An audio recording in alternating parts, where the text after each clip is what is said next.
Every man and woman or child I've ever known, met, seen, or heard of wants one thing more than anything else in the world.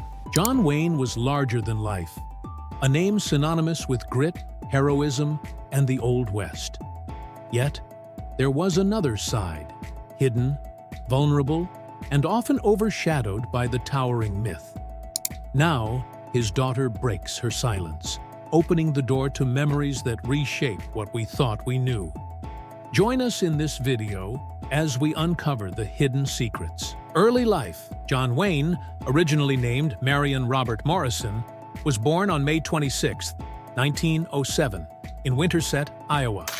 His early years were marked by financial struggles, which forced his family to move frequently. He was just beginning to move up into the A's because of Stagecoach in 1939, and he didn't want to leave because he figured, I've waited all this time for my chance.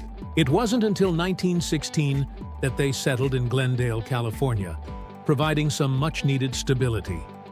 At Glendale Union High School, Wayne excelled. He played football, joined the debate team, and was a member of the Latin Society. He also wrote for the school's sports column and earned the nickname Little Duke because of his loyal Airedale Terrier that followed him everywhere. Wayne's teenage years were busy. He worked at an ice cream shop and participated in the Order of Demolay. Although his dream was to join the U.S. Naval Academy, he ended up pursuing pre-law at the University of Southern California, USC. There, he joined groups like the Trojan Knights and Sigma Chi Fraternity. They were looking for big, strong, rugged men who would work for almost nothing, who would work in deplorable conditions, who could do what they wanted them to do. And John Wayne was a worker. However, a surfing accident abruptly ended his football career and cost him his scholarship, leading him to leave USC. After leaving college, Wayne found work in the film industry, starting as a prop boy and extra. His determination and work ethic didn't go unnoticed, catching the eye of influential directors like John Ford. This connection would eventually help set the stage for his rise to fame and the legendary career that followed. Rise to fame. John Wayne's journey in film began modestly at Fox Film Corporation, where he started as a prop man and took on small roles as an extra. How about you very young people who see a tough life ahead? Well, when Lee surrendered to Grant at Appomattox, Booker T. Washington was a 9-year-old slave. In 1929, he appeared in Words and Music under the name Duke Morrison, gaining minor recognition. During this time, he met director John Ford, who would become a key mentor in his career. In 1930, director Raoul Walsh cast him in The Big Trail, which was Wayne's first significant role. Although the film did poorly at the box office, his performance caught the attention of industry insiders. Throughout the 1930s, Wayne appeared in numerous low-budget westerns, honing his skills and developing his screen presence. His persistence paid off when he landed the lead role in John Ford's Stagecoach in 1939. This film was a game-changer and firmly established him as a leading man and iconic Western hero. Wayne's career flourished with roles in classics like The Searchers, Red River, and The Quiet Man, working with renowned directors such as Howard Hawks and Henry Hathaway. His portrayals of rugged, principled characters resonated with audiences, especially during World War II and the Cold War, embodying the image of the American hero. Well, by now I've made my point, or I never will. Oh, there's one other thing. Every man and woman or child I've ever known, met. By the late 1940s, Wayne expanded his role in Hollywood by becoming a producer and director. He founded Batjack Productions to gain more creative control over his projects. His strong and steadfast characters became a defining element of American cinema, securing his place as a cultural icon. Hollywood breakthrough. Wayne's gradual rise began with his first major role in the 1933 film Babyface. Over the 1930s, he appeared in over 70 films, fine-tuning his craft and building a reputation. The turning point came in 1939, when he starred in Stagecoach, directed by John Ford, which catapulted him to stardom. In 1949, Wayne ventured into producing with Angel and the Bad Man, showcasing his ability to take on diverse roles. And I believe this: if tomorrow all of us, every single one of us, gets out of bed and says, "This is my country, and I'm going to do good for it." The 1950s cemented his status as a box office favorite, and his frequent on-screen partnership with Maureen O'Hara added to his legacy. His collaboration with Ford peaked with The Searchers in 1956, a performance widely regarded as one of his best. Wayne's production ventures, including Wayne Fellows and Batjack Productions, brought many hits to the screen. His role in True Grit, 1969, earned him an Academy Award, solidifying his critical acclaim. Even as he aged, Wayne continued to work, taking roles well into the 1970s. His final film, The Shootist, 1976, saw him portraying a dying gunfighter, a role that echoed his own battles with declining health. Wayne's vast body of work and iconic presence left an enduring impact on Hollywood, cementing his legacy as a cornerstone of American cinema. Personal life. On screen, John Wayne was the epitome of rugged charm and strength, but those who knew him off-camera saw a different side. He was reportedly quite shy around women, despite marrying 3 times and fathering 7 children. It's amusing to think how his life might have unfolded if he hadn't been so reserved. Wayne's first marriage was to Josephine Alicia Sayans, with whom he had 4 children: Michael, Mary, Patrick, and Melinda. Wayne's second marriage was to Esperanza Bauer, which ended in a stormy divorce. His third wife was Pilar Palete, and together they had 3 more children: Asa, John Ethan, and Marisa. Some of his children chose to follow his path into show business. For instance, Ethan, known professionally as John Ethan Wayne, appeared in a few movies and starred in the TV show Adam 12. His granddaughter, Jennifer, also embraced the spotlight as a member of the country music group Runaway June. And I'm going to do good for it. We'll make the greatest step forward since the Pilgrim's foot found Plymouth Rock. Tomorrow, remember, this is my country and I'm going to do good for it. Wayne's marriage to Esperanza Bauer was particularly tumultuous. She accused him of being unfaithful with co-star Gail Russell, and one night, in a drunken rage, she even attempted to shoot him. Beyond his marriages, Wayne had several high-profile romances, one of the most notable being with actress Merle Oberon, which lasted nearly 10 years. After separating from Pilar, Wayne spent the remainder of his life with his former secretary, Pat Stacey. She later chronicled their relationship in her book, Duke, A Love Story. Despite his tough guy persona, those close to him described Wayne as warm, humorous, and kind, traits that mirrored the heroes he portrayed on screen. His friends often spoke of his loyalty and generosity. No one studied Wayne like Wayne did. So he learned to move with that wonderful grace, because he told me when he saw himself on the screen in those early films. Outside of acting, Wayne had a variety of interests. He was an avid reader, favoring authors like Charles Dickens, Arthur Conan Doyle, and Agatha Christie. He particularly loved David Copperfield and Conan Doyle's historical works, The White Company, and Sir Nigel. Wayne had a vast personal library and could spend hours lost in a good book. He was also an enthusiastic chess player, often engaging in matches with friends and colleagues on set. Once, during the filming of Chisholm, he joked about an opponent trapping his queen, revealing his competitive and strategic nature. Wayne's westerns often featured him wielding the same 1873-designed Colt single-action Army revolver, contributing to his iconic cowboy image. In 1973, spurred on by his wife Pilar's love of tennis, Wayne built a tennis club in Newport Beach, California.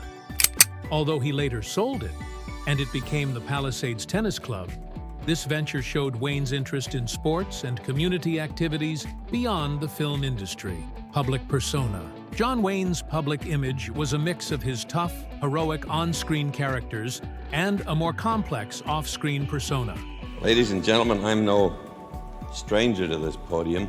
I've come up here and picked up these beautiful golden men before, but always for friends.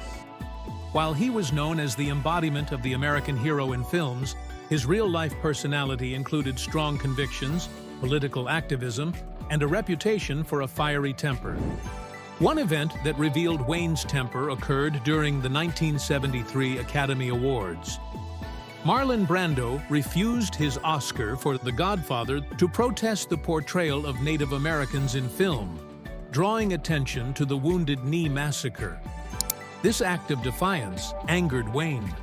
As Sachin Littlefeather took the stage to represent Brando, Wayne attempted to confront her, reportedly needing to be restrained by security guards to prevent him from removing her from the stage.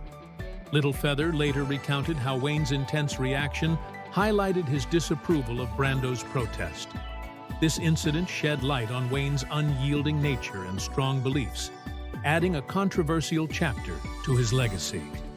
Despite moments like these, Wayne was more than his outbursts. Those close to him described a loyal, generous man who loved his family deeply. He often expressed pride in his children and grandchildren, and was known for his sharp sense of humor and caring nature. These personal qualities painted a picture of a man who, beyond his tough exterior, had a compassionate and warm side. Wayne's influence in Hollywood reached beyond acting. As a producer, he pushed for and financed projects that reflected his vision and values. Through Batjack Productions, he brought to life films that aligned with his ideals, reinforcing his legacy not just as an actor, but as a force in filmmaking. John Wayne often took credit, anyway, in his own mind, said that he ran Carl Foreman out of town, that he got him out of Hollywood. His roles and public appearances shaped him into an icon of mid-20th century American values: bravery, independence, and resilience. This persona became a powerful symbol of American masculinity, one that resonated with audiences and extended beyond the silver screen. Wayne's dedication to the industry included his involvement with the Motion Picture Alliance for the preservation of American ideals. He vocally opposed communism's influence in Hollywood, working to protect what he saw as the integrity of American film. This advocacy was part of his larger commitment to promoting patriotic values and upholding the image of a strong, unyielding America. Ultimately, John Wayne's legacy was layered. His portrayal of strong characters, combined with his off-screen beliefs and behaviors, made him a multifaceted figure. Incidents like the 1973 Oscars showcased his quick temper and firm convictions, while stories of his loyalty and dedication to family added depth to his public persona. He left behind a legacy that was both complicated and enduring, marked by his influence as both a cultural icon and a dedicated family man. Diseases and addictions. Despite his immense fame and success, John Wayne faced numerous personal struggles, including a tough fight with lung cancer. Diagnosed in 1964, he underwent surgery to remove his left lung and several ribs. Wayne was open about his illness, encouraging people to get regular checkups and advocating for early detection. He played a significant role in popularizing the term the Big C for cancer, helping to reduce the stigma that surrounded the disease at the time. After the surgery, Wayne recovered and was declared cancer-free 5 years later. However, this would not be the end of his battle with cancer. In his later years, Wayne was diagnosed with stomach cancer. Despite undergoing intensive treatment, including surgery and chemotherapy, he could not beat the illness. He passed away on June 11, 1979, at the age of 72. Wayne also struggled with heavy drinking, which often affected his behavior. Friends and colleagues noted that his drinking sometimes led to erratic behavior and strained interactions. Yet, he managed to maintain a successful career, captivating audiences worldwide. His ability to deliver strong performances on set, despite his personal challenges, showcased his dedication and professionalism. In addition to his issues with alcohol, Wayne was a longtime smoker. You know, I started to react to him as more than just a movie star, and I started to dislike him intensely. He was frequently seen with an unfiltered cigarette in hand, both on and off the screen, a habit that played a significant role in his lung cancer diagnosis. Although he quit smoking after his surgery, the damage had already been done. Wayne's health issues were also tied to the physical demands of his lifestyle and film roles. He often performed his own stunts, resulting in numerous injuries throughout his career. The accumulated injuries led to chronic pain, which became another hurdle he faced, sometimes resorting to painkillers, a lesser-known aspect of his life. Despite these significant health battles, Wayne's resilience stood out. He continued to act and direct even during his illnesses, never allowing his health problems to overshadow his passion for film. His openness about his cancer battle raised awareness and inspired others facing similar struggles.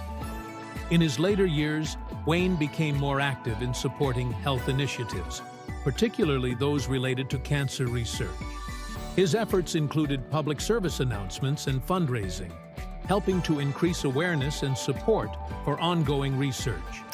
Wayne's strength in the face of illness and his commitment to advocating for health causes left an impact beyond the big screen. It cemented his legacy not just as an iconic actor, but as someone who used his influence to promote causes that mattered. Political views. John Wayne greatly admired figures like Winston Churchill and was known for his strong political opinions. Although he once saw himself as a liberal, Wayne became a staunch conservative. Outspoken against communism, he was deeply involved in conservative politics, supporting Republican causes and candidates, and even serving as president of a conservative organization. In the 1936 presidential election, Wayne cast his vote for Democrat Franklin D. Roosevelt. But by 1948, he backed Republican Thomas E. Dewey. Despite his shift in political leanings, Wayne still respected Democratic President Harry S. Truman. He was active in anti-communist efforts, supporting the House Un-American Activities Committee, HUAC, and making films like Big Jim McLean to convey his views. He was also involved in the Blacklist that targeted Hollywood figures with leftist beliefs. During the 1960 election, Wayne supported Richard Nixon, but accepted John F. Kennedy's victory with grace, showing patriotism by backing the elected president. He used his celebrity to champion conservative causes, including support for the Vietnam War, reflected in his film The Green Berets. And the first thing he would do, like a goddamn homing pigeon, he'd go and buy donuts. Buy, 2 or 3 dozen donuts. Wayne joined the John Birch Society for a brief time, but left due to disagreements over issues like water fluoridation. His friendship with Nixon was well known, but Wayne opposed Nixon's decision to visit China in 1971 and was critical of Henry Kissinger, Nixon's advisor. Unlike many conservatives, he supported the Panama Canal Treaty in the 1970s, which drew criticism from some Republicans. Wayne believed the treaty was crucial for maintaining peace in the Western Hemisphere, showcasing his practical side when it came to international issues. Even those who opposed Wayne's politics acknowledged his authenticity. Left-wing activist Abby Hoffman famously compared Wayne's larger-than-life persona to admiring a dinosaur, acknowledging its power despite disagreeing with its implications. Wayne was known for backing various conservative causes, including strong national defense, personal freedom, and free market capitalism. These beliefs often influenced the roles he chose and the films he supported, making him a figure that was both admired and divisive. Wayne's political involvement extended beyond endorsements and speeches.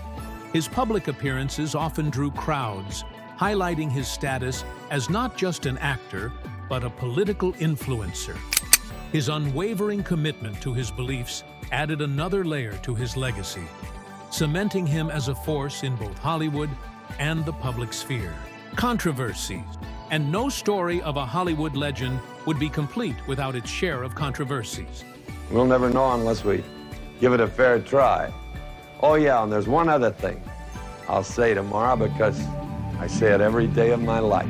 The University of Southern California's School of Cinematic Arts chose to remove an exhibit dedicated to John Wayne, citing increased attention on the actor's past offensive remarks.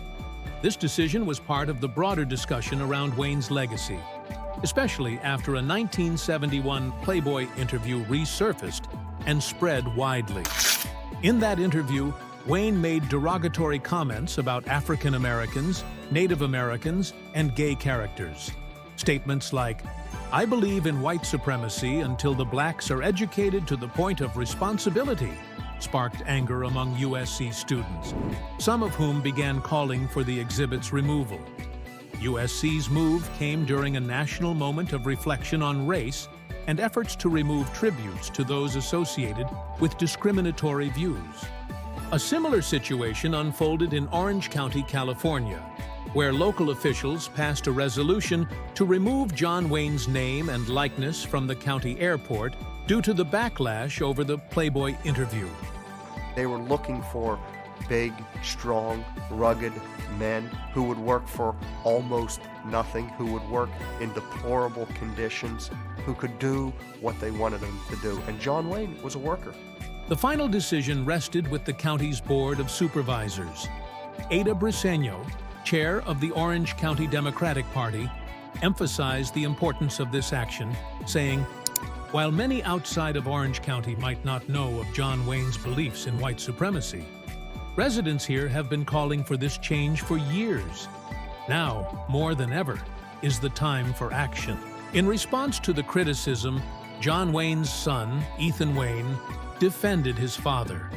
He claimed that the remarks from the Playboy interview were taken out of context and argued that any decision to remove his father's name should take into account Wayne's full life, not just a single interview from decades ago. The calls for changing the airport's name gained momentum in 2019 when the interview resurfaced, and they intensified during the George Floyd protests in 2020. USC's decision to remove the exhibit was announced in July 2020, symbolizing a step toward addressing concerns over Wayne's legacy and promoting anti-racist principles. Wayne faced other controversies throughout his career as well. He was an outspoken supporter of the House Un-American Activities Committee, HUAC, and took part in the Hollywood blacklist that targeted individuals suspected of communist sympathies.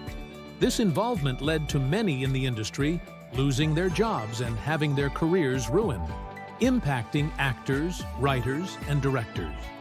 People's sensitiveness was heightened, and he was seen more and more as a voice of the past or the establishment or of the Vietnam War. In many of his films, Wayne played roles that reinforced stereotypes about Native Americans. In his numerous westerns, Native Americans were often depicted as adversaries or obstacles.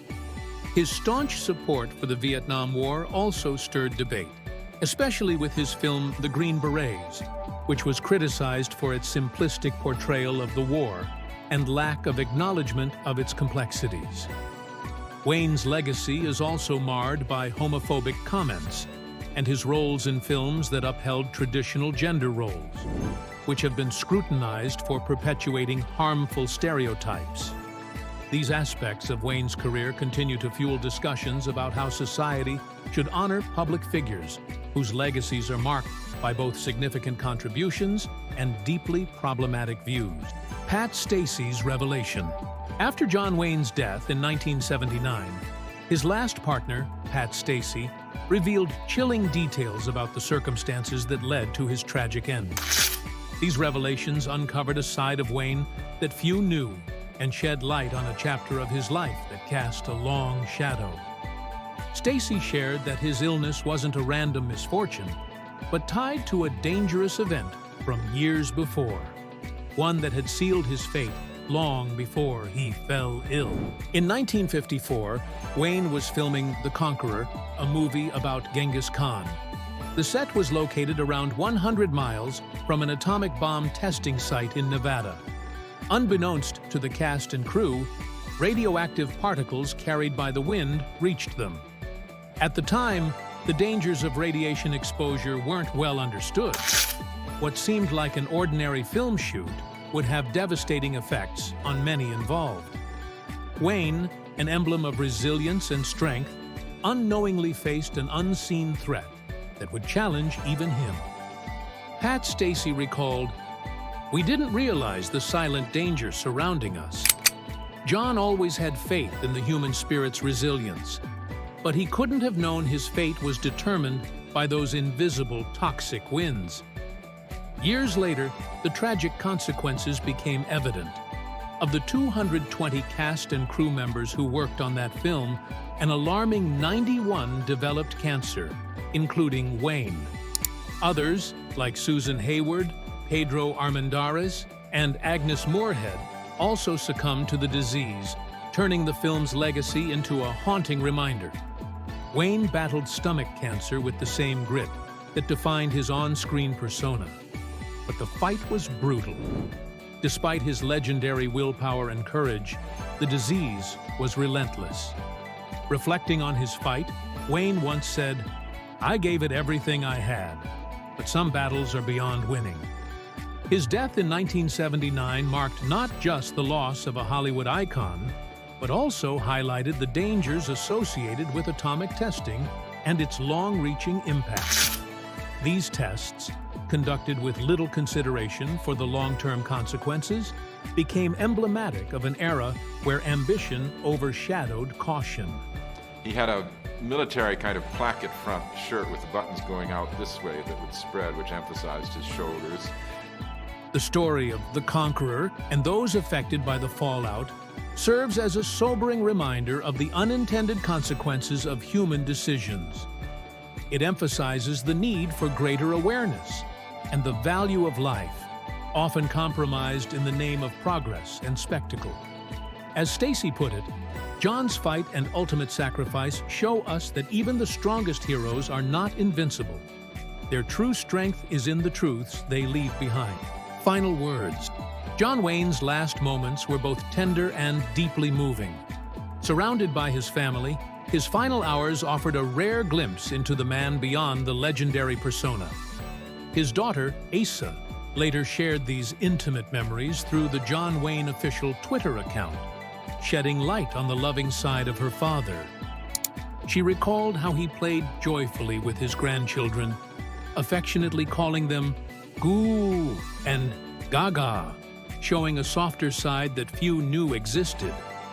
As he faced the final stages of his battle with stomach cancer, Asa stayed close, holding his hand and offering comfort. She wondered if he could still recognize her as his strength waned. Wayne had famously coined the phrase "the big C" in 1964 when referring to cancer. Over the years, he had undergone major surgeries, including the removal of a lung and several ribs. Yet, despite these challenges, he continued smoking and using chewing tobacco, habits that worsened his condition. In a poignant moment during their last hours together, Asa asked if he knew who she was. His response, filled with warmth, was, "My girl," a simple yet profound testament to their bond. His final words reflected the deep connection he had with his family, a reminder of the man behind the tough guy image. Wayne's battle with cancer was marked by resilience and courage. After surviving lung cancer and being declared cancer-free, the diagnosis of stomach cancer came as another blow. He fought with determination until the end, maintaining the spirit that had made him a symbol of strength throughout his career. The words Asa shared touched many, offering a heartfelt portrait of Wayne as a father and a man who, despite his fame and on-screen bravado, cherished his loved ones deeply. These moments added a layer of humanity to his story, resonating with fans who admired him not just for his work, but for his unwavering strength. John Wayne passed away on June 11, 1979, at the age of 72. Tributes flowed from around the globe, celebrating his immense contributions to film and his cultural impact. What do you want me to do, draw you a picture? Spell it out? Don't ever ask me. As long as you live, don't ever ask me more. His legacy extended beyond cinema with the founding of the John Wayne Cancer Foundation, supporting research and promoting early detection efforts. In his later years, Wayne reflected on his life and achievements. He received significant honors, including the Congressional Gold Medal in 1979, recognizing his contributions to American culture. His final film, The Shootist, 1976, eerily mirrored his real-life fight against cancer, earning him praise and adding a powerful chapter to his storied career legacy. After John Wayne's death, his legacy continued to be honored and recognized.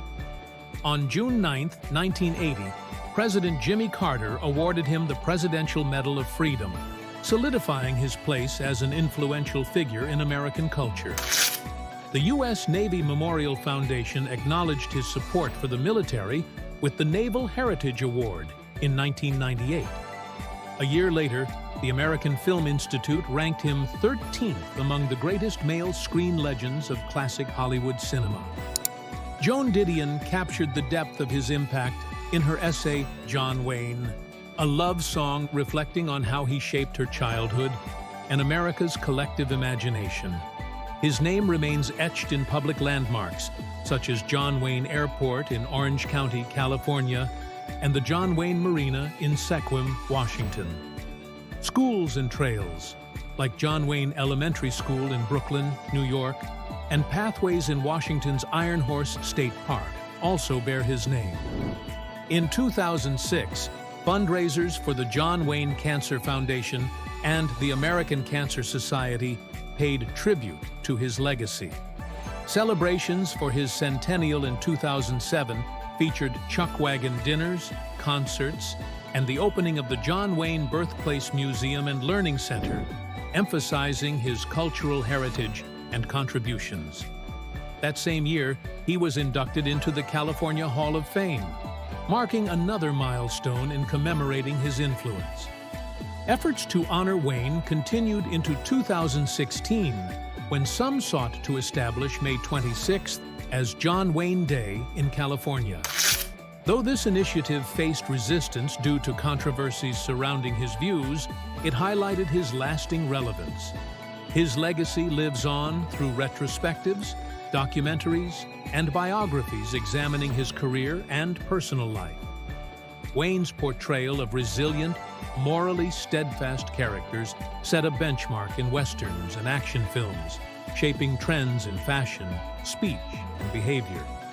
Despite debates over his personal beliefs, these discussions further underline his significant impact on American culture.